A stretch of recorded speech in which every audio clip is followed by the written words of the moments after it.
Bapak, Ibu, dan saudara-saudara, di dalam Yohanes 2 ayat 24 ditegaskan bahwa Allah adalah roh. Roh adalah makhluk adikodrati, seperti Tuhan, malaikat yang baik, dan malaikat jahat. Malaikat jahat adalah iblis dan anak buahnya, setan-setan dan roh-roh jahat.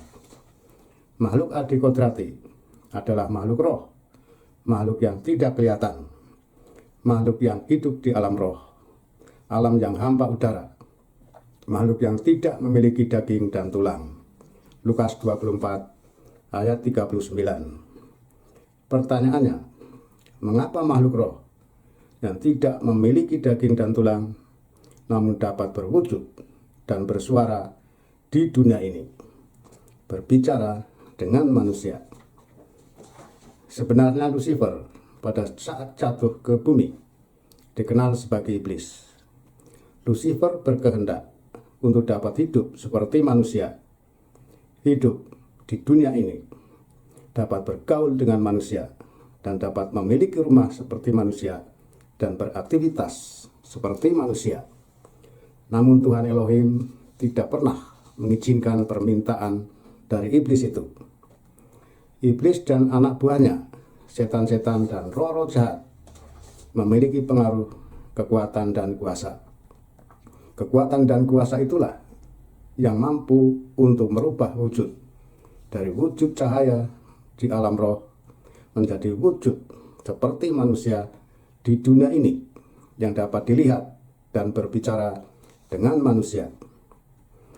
Penampakan dan dapat berbicara di dunia ini.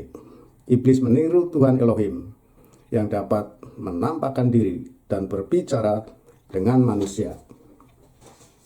Perubahan bentuk dari bentuk cahaya menjadi bentuk fisik dan dapat berbicara dengan manusia sebenarnya adalah kelicikan dari iblis dalam menyamar sebagai malaikat terang. Makhluk roh di dunia ini dapat berwujud atau berbentuk tanda-tanda alam, cahaya, api, manusia, maupun binatang. Penampakan Tuhan yang dapat dilihat sebagai guru, kilat, awan tebal, api, dan bunyi sangkakala dicatat di dalam Keluaran 19 ayat 9 sampai 16. Penampakan Tuhan yang dapat dilihat sebagai api dan angin sepoi-sepoi dicatat pada 1 Raja-Raja 19 ayat 12 sampai 13. Penampakan Tuhan yang dapat dilihat sebagai manusia dicatat pada Kejadian 12 ayat 2 sampai 33, Kejadian 19 ayat 1 sampai 22, Hakim-Hakim 6 ayat 11 sampai 22, dan Yohanes 20 ayat 12. Sedangkan penampakan iblis yang berbentuk binatang dicatat pada Kejadian 3 ayat 1, bentuk ular naga, Wahyu 9 ayat 3, bentuk belalang, Wahyu 13 ayat 2, bentuk macan tutul, dan Wahyu 16 ayat 13, bentuk katak. Penampakan Tuhan dan dapat berbicara dengan manusia tujuannya adalah untuk memperkenalkan dirinya, memberi perintah, memberi tugas, petunjuk, dan penghiburan. Sedangkan penampakan setan tujuannya adalah untuk mencobai, mengganggu, menipu, bekerja sama, berteman, mencuri, menyakiti, dan membunuh. Membedakan penampakan dan suara Yesus dengan setan sebagai kesaksian yang kami peroleh sejak perjumpaan yang pertama dengan Tuhan Yesus pada bulan Maret tahun 1974. Yang pertama, Yesus menampakkan diri bagi orang yang belum mengenal Yesus, bagi orang yang belum Kristen, bentuk bayangan orang di dalam cahaya terang. Dia memberi perintah dan tugas. Lihat kembali pada video kedua. Sedangkan setan menampakkan diri bentuk cahaya merah, sebesar bola sepak, dan dapat terbang. Bola api merah itu dikenal sebagai Banaspati. Jika terbang pada saat tengah malam di tempat yang sepi, ia akan membunuh dengan cara menyambar bagian kepala. Dan jika terlihat masuk rumah, itu tandanya dari santet. Yang kedua, Yesus menampakkan diri bentuk manusia berjubah putih dan bersinar. Kesaksian dari orang-orang yang belum mengenal Yesus menjadi Kristen setelah melihat penampakan Yesus adalah kesaksian yang benar. Sedangkan setan menampakkan diri bentuk orang laki-laki dewasa, besar hitam, tanpa pakaian, berwajah menyeramkan, dikenal sebagai penguasa Pulau Jawa, Gendruwo. Kami pernah melihat 4 kali Gendruwo di tempat yang berbeda. Gendruwo datang untuk mengancam dan menyerang. Demikian juga terlihat setan-setan lain bentuk orang laki-laki berpakaian daerah pada suatu malam di sekitar rumah, di depan rumah, belakang rumah, di jalan dekat rumah. Mereka akan mengganggu dan menyerang. Yang ketiga, Yesus saat ini tidak pernah menampakkan diri bentuk awan tebal. Sedangkan setan dapat berwujud awan tebal dan dapat terbang. Jika masuk ke rumah, itu tandanya dari santet. Yang keempat, Yesus tidak pernah menampakkan diri seorang wanita. Sedangkan setan mampu menampakkan diri dalam bentuk wanita, memakai pakaian daerah maupun pakaian pada umumnya yang dipakai oleh seorang wanita. Kami melihat bentuk wanita dewasa sangat cantik, memakai pakaian putih, dikenal penguasa Indonesia, Nyi Roro Kidul. Nyi Roro Kidul datang untuk merayu dan menipu. Setan juga ada yang bentuk nenek-nenek tua, memakai pakaian Jawa, yaitu pakaian kebaya, terlihat di jalan. Di tempat lain juga terlihat seorang wanita dewasa dan bersayap, dapat terbang, yang dikenal dengan kuntilanak. Kami melihat kuntilanak 2 kali di tempat yang berbeda. Kuntilanak datang untuk menyerang. Yang kelima, Yesus tidak pernah menampakkan diri dalam bentuk binatang. Sedangkan setan-setan dan roh-roh jahat dapat menampakkan diri dalam bentuk binatang. Setan-setan yang berwujud binatang digolongkan menjadi 2. Yang pertama, dari orang yang memelihara setan. Penampakan setan yang dipelihara tujuannya adalah untuk mencuri, untuk menyakiti, dan untuk membunuh orang yang telah ditentukan oleh yang memelihara setan itu.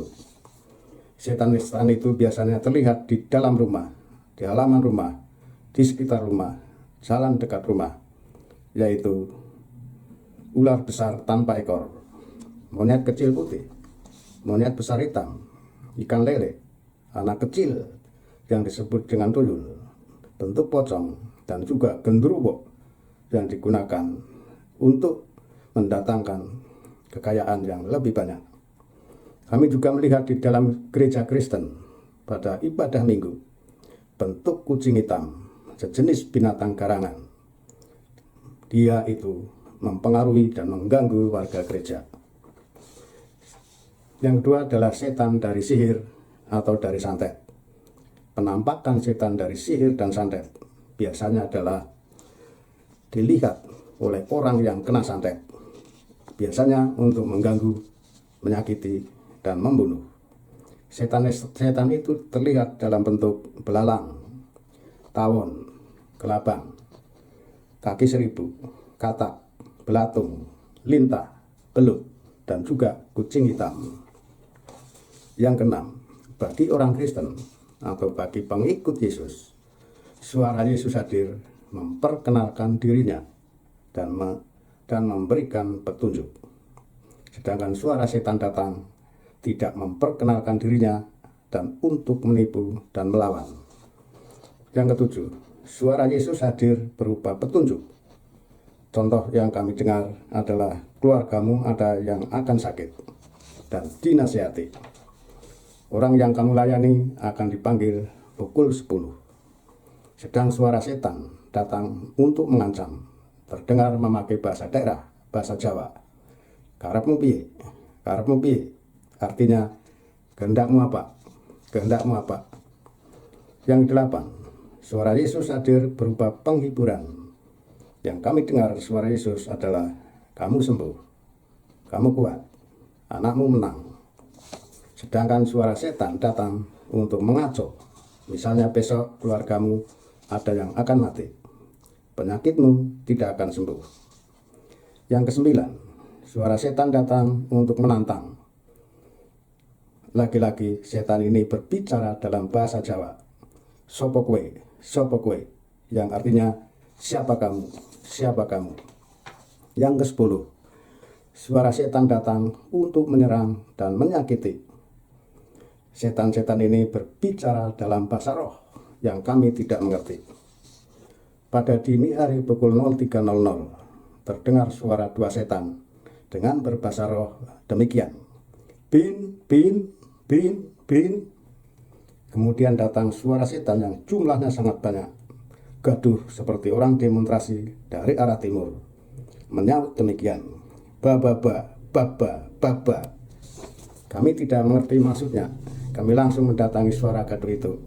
Kemudian mereka pergi, sebagian ke arah barat dan sebagian ke arah timur, jalan depan rumah. Kemungkinan suara setan yang berkata bin, bin, bin, bin adalah dua setan penghulu yang memanggil anak buahnya. Karena ternyata dari arah timur muncul suara yang gaduh dengan mengatakan baba. Ternyata ribuan setan dari arah timur datang mendekat pada dua suara setan itu. Malam kedua, yaitu pukul 02.30, setelah kami selesai, dan datang suara setan di halaman rumah, jarak 2 meter dari kami duduk. Dua setan itu bersuara memakai bahasa roh begini, bit, bit, bit, bit. Karena pengalaman pertama dua setan bersuara bin, bin, bin, bin, banyak anak buahnya yang datang. Maka kami langsung usir dalam nama Yesus. Bapak, Ibu, dan saudara-saudara, untuk membedakan bentuk fisik dan suara Yesus dengan bentuk fisik dan suara setan adalah Yesus menampakkan diri dalam wujud cahaya terang dan juga wujud manusia memakai jubah putih dan bercahaya. Suara Yesus hadir memperkenalkan dirinya, memberi perintah, tugas, petunjuk, dan penghiburan. Sedangkan setan dapat menampakkan diri dalam wujud bola api merah, awan tebal, seorang laki-laki, seorang perempuan, dan berbagai jenis binatang. Suara setan datang tidak memperkenalkan dirinya, namun untuk merayu, menantang, menakuti, mengganggu, mengancam, melawan, menyerang, menyakiti, bahkan membunuh. Setan dan roh jahat ternyata dapat berbicara dalam bahasa daerah, bahasa Jawa, bahasa nasional, bahasa Indonesia, dan bahasa roh. Bagi orang Kristen yang melayani Tuhan melalui pengusiran roh-roh jahat dan mengalahkan setan-setan, hendaklah senantiasa waspada pada saat memutus perjanjian maut dari orang-orang yang memiliki jimat, menyembuhkan orang kena sihir, dan menyembuhkan orang yang terkena santet. Setelah pelayanan akan diserang oleh 7 roh yang lebih jahat pada saat perjalanan pulang ataupun jika sudah sampai di rumah. Setan-setan yang sudah dikalahkan dan diusir dari orang-orang yang memiliki jimat, dari orang-orang yang terkena sihir, dari orang-orang yang terkena santet, akan memanggil bala bantuannya, 7 roh yang lebih jahat. Dan 7 roh yang lebih jahat itu akan mencari orang yang melayani itu untuk disakiti dan dibunuh. Matius 12 ayat 43 sampai 44. Pernah terjadi 3 orang yang menyembuhkan orang terkena santet yang menjadi pasiennya masing-masing. Mereka setelah berdoa selesai langsung muntah darah dan meninggal. Kita sebagai orang Kristen agar peka terhadap suara Yesus dan tidak mudah tertipu oleh iblis dan dapat melawan suara iblis itu, Sebaiknya saat ini kita mulai hidup kudus, hidup baik dan benar untuk menjadi serupa dan segambar dengan Kristus, dan hidup melakukan kehendak Tuhan Yesus seutuhnya. Bagi orang Kristen yang memiliki karunia pengusiran roh jahat dan mengalahkan setan-setan, supaya pada saat penyembuhan dan setelah selesai pelayanan tidak diserang oleh setan-setan itu, maka hendaklah hidup kudus, hidup baik dan benar, agar menjadi serupa dan segambar dengan Tuhan Yesus, dan pelayanan tidak untuk mendapatkan upah. Bapak, Ibu, dan saudara-saudara, terima kasih Anda telah mengikuti channel kami. Ikuti terus agar tidak ketinggalan dengan tema selanjutnya adalah Natal, permulaan peperangan rohani. Tuhan Yesus memberkati kita semua. Terima kasih.